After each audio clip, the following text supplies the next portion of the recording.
Hey everybody.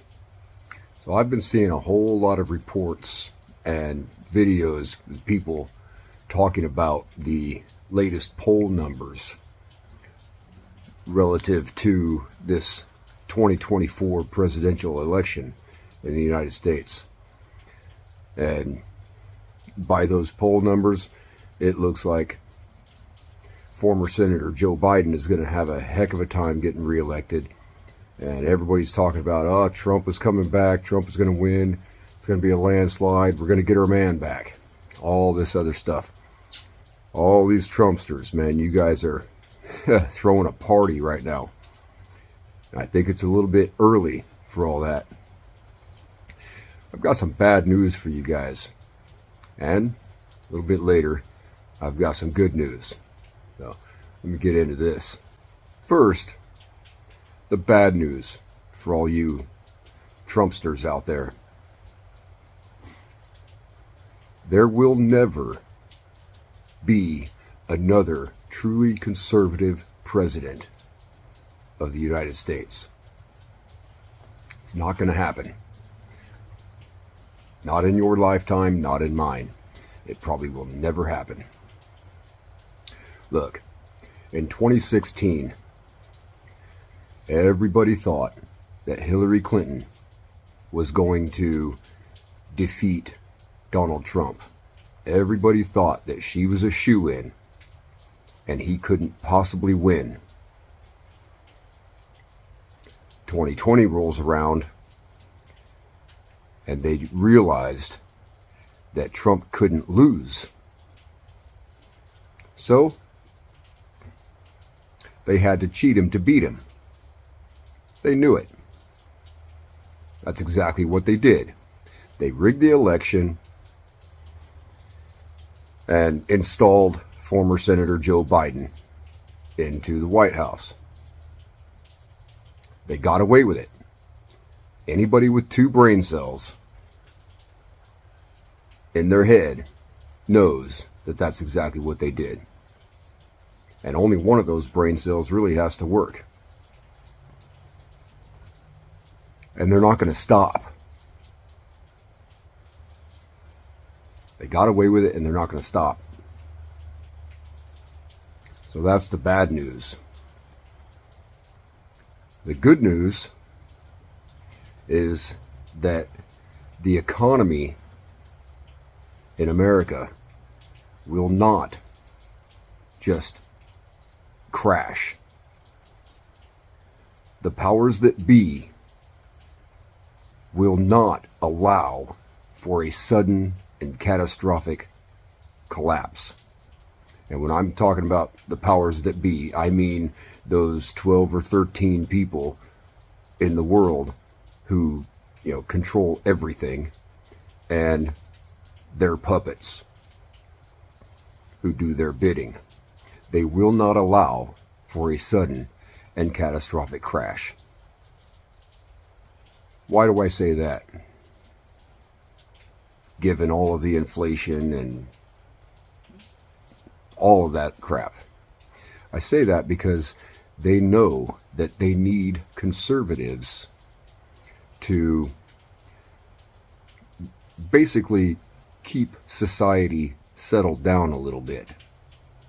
They know that the conservatives have the most crucial jobs.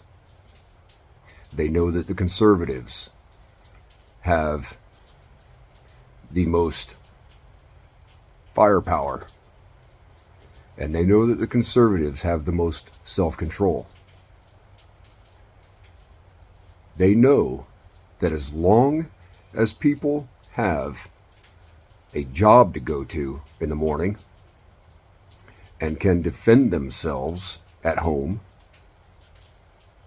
and have access to their money, then they'll maintain their self-control.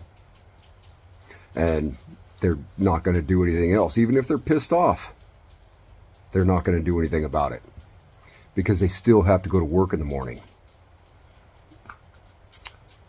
So there's that.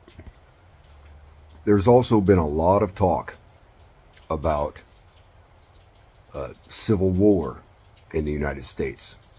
Civil War Round 2, a revolution, and throwing off a tyrannical government. And I'll tell you, that's not going to happen easily.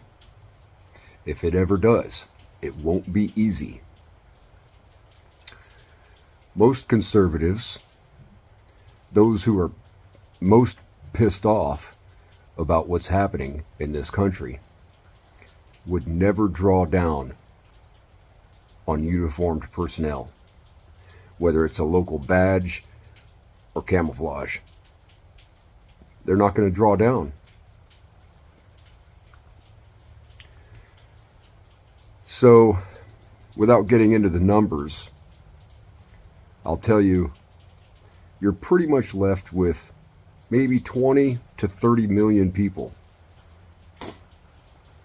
who would be willing to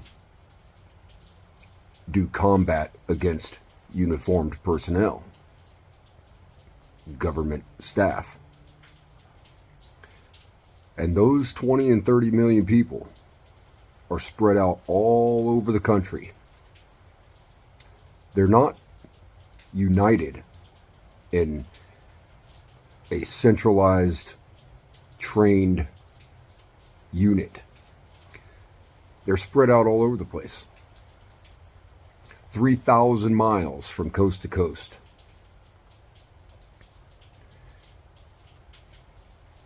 They're basically lone wolves if they did anything at all.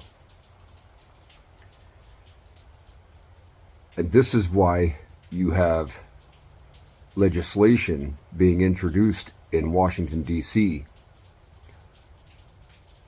which would outlaw militias and self-defense type training, even at the local church level.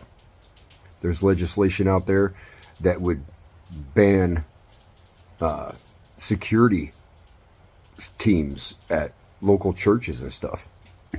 They don't want you to be able to defend yourself, and certainly not as a team, certainly not as a cohesive unit that trains together. A lone wolf just ends up as some crazy guy on the evening news.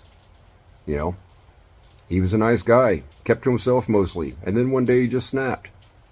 That's the kind of stuff you get out of a lone wolf. You want to be the lone wolf? And even if you cheer that guy on, you're doing so from your easy chair in your living room or the lunchroom at work. Even if you agree with what he did. So, there's that. Now, I could be wrong about all of this, about never having a conservative president again in the United States of America. I could be wrong about a revolution or, revolt against tyrannical government, but I can tell you this here, the revolution will not be televised. And January 6th was a joke. I could be wrong. Americans have, in the past, successfully revolted and thrown off a tyrannical government in the past. But that was a completely different time than what we are living in today. The weapons technology of that day was pretty much limited to ground forces, ground combat. Whereas today, you have lone wolves fighting against air mobility, aircraft, drones, all of that crap. It's completely different today than the Revolutionary War.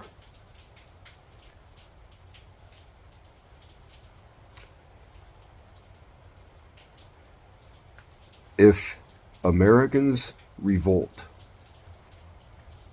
either against the government or battle each other in civil armed conflict.